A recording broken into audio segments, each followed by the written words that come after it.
Since 2006, Red Bull has maintained a presence with two teams in Formula One, acquiring the Italian team Minardi and transforming it into Scuderia Toro Rosso. This team has played a crucial role in nurturing talented drivers like Max Verstappen and Sebastian Vettel, with Vettel securing their first ever Grand Prix victory at Monza in 2008. But a recent report has suggested that Red Bull's junior team may be up for sale before the upcoming significant rule changes coming into effect in 2026. And it all may be because of Sergio Perez. In this video, we'll be taking a look at that, so keep watching. According to motorsport expert Mark Gallagher, Sergio Perez has defied the long-standing philosophy of Red Bull, a team that traditionally relied on its driver academy to achieve success in Formula One. As a result, Gallagher speculates that Red Bull might be contemplating the sale of AlphaTauri. While Red Bull has consistently denied any intentions of selling the team, rumours have persisted, particularly after the passing of founder Dietrich Mateschitz, suggesting that they may be open to offers. Mark Gallagher shares his perspective. Gallagher, who has had a notable career in Formula One working with teams such as Red Bull, Jordan and Cosworth, believes that Red Bull no longer requires a second team. Speaking on the GP Racing Magazine podcast, he said, "AlphaTauri is an outlier. Why did they create it? They did it because not only did Dietrich have this idea, this vision of driver development with Helmut Marko, but also politically it gives them an extra seat at the table in the Eccleston era of Formula One. 2 of the 10 places at the table, 20% of the grid. That's no longer relevant." Gallagher went on to speculate about how much it would actually be to sell a Formula One team nowadays, saying, "The world has changed. Formula One has changed under new ownership. They can sell that team for a great deal of money. A great deal of money will have to change hands for any team to be sold today. Let's come up with a number. Let's call it $500 million or more to buy a Formula One team outright. One of the things we know is that there is a small posse of people looking to come into Formula One. Some of them are serious and have the money. Some of them are absolute jokers but are dreaming about it. Checo's remarkable performance has contributed significantly to the financial struggles of the Faenza team, as it shattered the notion that Red Bull required a B team to test and develop its drivers. This has played a role in diminishing the profitability of the team. Gallagher shed some light on the matter, saying, "That AlphaTauri brand doesn't look like it's achieving its goals, doesn't seem to have relevance as a business. The driver development program has been found wanting.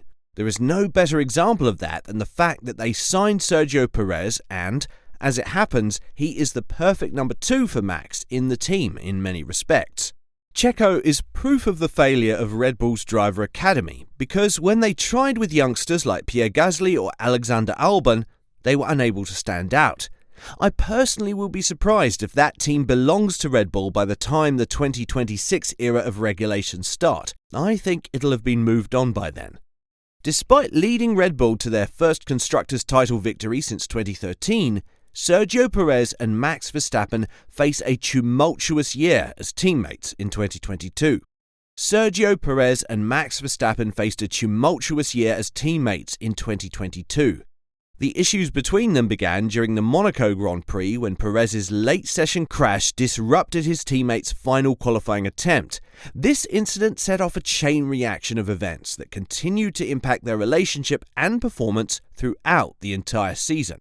Formula One driver Jolyon Palmer has expressed his belief that Perez deliberately crashed in order to secure a starting position ahead of Verstappen in the race. In a race preview panel discussion with journalist Will Buxton ahead of the 2023 Monaco Grand Prix, Buxton raised the incident from the previous year, questioning whether Perez intentionally caused the Q3 crash. Palmer shared his agreement with the suggestion, stating that he believed Perez's crash was indeed intentional. He said, "I think it was intentional. No one really picked it up at the time, and why would they? He was in third. I think he stamps on the throttle with a lot of steering lock, and the Verstappen camp in Red Bull was pretty sure it was deliberate." Following the events of the Monaco Grand Prix, there was significant anger from Max Verstappen's side towards Sergio Perez. Jos Verstappen, Max's father, strongly believed that Perez intentionally crashed to hinder Max's final qualifying attempt and maintain his own position. This situation led to heightened tension between the Red Bull drivers, requiring intervention from team principal Christian Horner to address the issue and manage the internal conflict. And as for Max, he has since matured into a patient man, at least when it comes to waiting on his time to win. Verstappen expresses unwavering confidence in Red Bull's ability to surpass Mercedes in Formula One, acknowledging that he has gained valuable patience throughout his early years with the team. Despite showcasing his exceptional talent with occasional victories, it wasn't until the 2019 Hungarian Grand Prix that Verstappen secured his first pole position, highlighting the journey and development he went through to achieve this milestone. In 2021, Red Bull made significant progress by closely challenging Mercedes, and they gained a significant advantage over the entire field with the implementation of the 2022 ground effect regulations. This development positioned Verstappen as a strong contender for a third consecutive world title. Reflecting on the less successful years at Red Bull, Verstappen emphasizes that his 5-year wait for championship success with the team has instilled patience within him. When questioned about any doubts he had regarding the Red Bull project, Verstappen responded by saying, "Not doubts, but you have to be patient."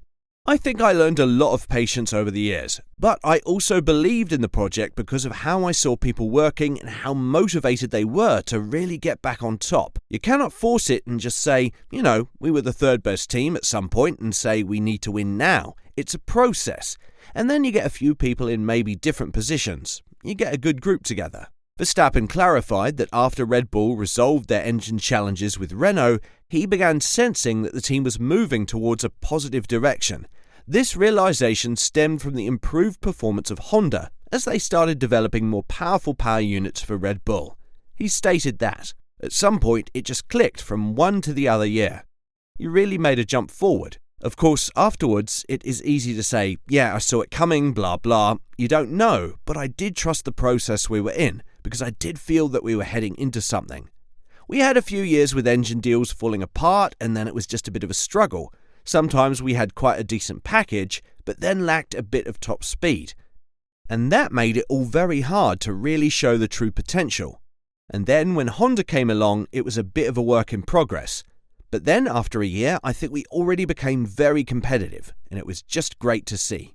Plenty of parties will be interested in purchasing a Formula One team as the sport is seeing an uptick in viewership recently. And with this rivalry between Max and Checo heating up by the day, things are only going to get more interesting moving forward. Who do you think deserves to have an F1 team and why? Tell us in the comment section down below. And as always, don't forget to like and subscribe to the channel if you haven't. Thanks for watching.